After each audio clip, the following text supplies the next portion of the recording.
தேவாதி தேவனுக்கு மகிமை உண்டாகட்டும். இந்த நாளுக்கான நல்லறிக்கை 2 சாமுவேல் 22ஆம் அதிகாரம் 3ஆம் வசனம். தேவன் நான் நம்பியிருக்கிற துருகமும் என் கேடகமும் என் இரட்சணிய கொம்பும் என் உயர்ந்த அடைக்கலமும் என் புகலிடமும் என் இரட்சகருமானவர்.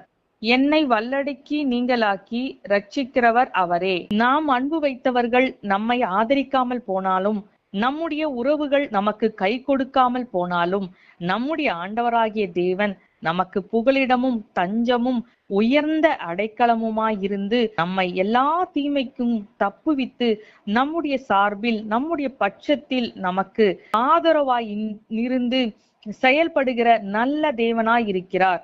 நம்மை புரிந்து கொள்ளுகிற, நம்மை ஏற்றுக்கொள்கிற நல்ல தேவனாகிய கர்த்தருக்கு முன்பாக இந்த வசனத்தை நல்லறிக்கையாய் செய்து நன்றி நிறைந்த இருதயத்தோடு அவரை உயர்த்துவோம்.